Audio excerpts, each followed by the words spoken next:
Hello বন্ধুরা, কেমন আছো সবাই? পিবিস রান্নাঘরে তোমাদের সবাইকে স্বাগত জানাই। বন্ধুরা, আজ আমরা পালং শাকের তরকারি রান্না করব। রান্নার জন্য লাগবে পালং শাক, শিম, গাজর, বেগুন, আলু আর বড়ি। চলো তাহলে রান্নাটা শুরু করি। কড়াইতে সাদা তেল দেওয়া হলো।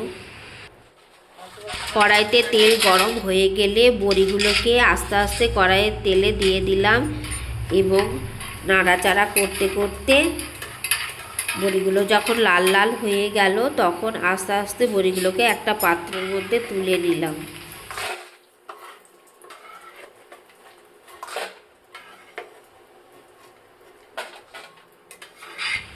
এবার গরম তেলে কাঁচা লঙ্কাগুলো দিয়ে দিলাম।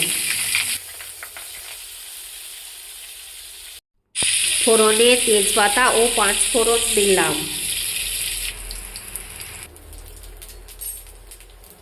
এবার কড়াইতে কেটে রাখা পালং শাক ও অন্যান্য সবজিগুলো হাফ পরিমাণে কড়াইতে তুলে দিলাম। তাতে পরিমাণ মতো লবণ দিয়ে দিলাম।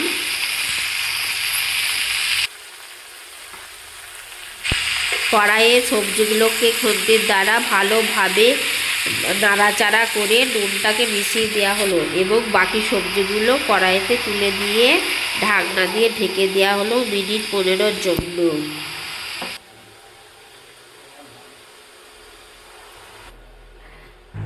পনেরো মিনিট পরে ঢাকনা খুলে পরিমাণ মতো হলুদ গুঁড়ো, আদা বাটা, জিরে বাটা আর সাদা সর্ষে বাটা দিয়ে দিলাম।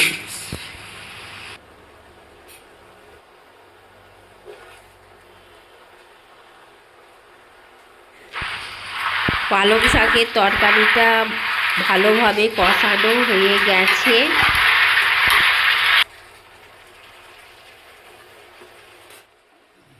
এবার বড়িগুলো দিয়ে দিলাম।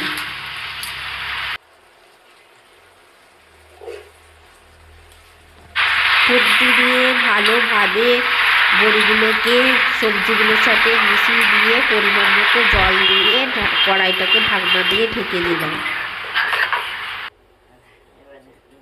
বন্ধুরা, রান্নার ভিডিওটা ভালো লাগলে অবশ্যই লাইক, কমেন্ট এবং শেয়ার করবে এবং সাবস্ক্রাইব করে আমাদের পাশে থাকবে। পালং শাকের তরকারি প্রায় হয়েই গেছে। এবার আমরা একটা পাত্রের মধ্যে তরকারিটাকে ঢেলে নেব।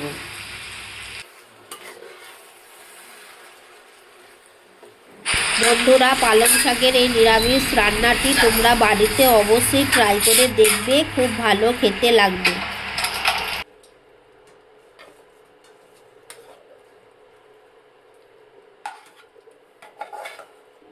বন্ধুরা, পরের দিন আমরা আবার একটা নতুন রান্নার পদ নিয়ে তোমাদের কাছে হাজির হব।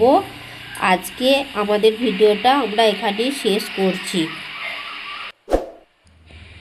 রান্নার ভিডিওটা শেষ পর্যন্ত দেখার জন্য ধন্যবাদ বন্ধুরা।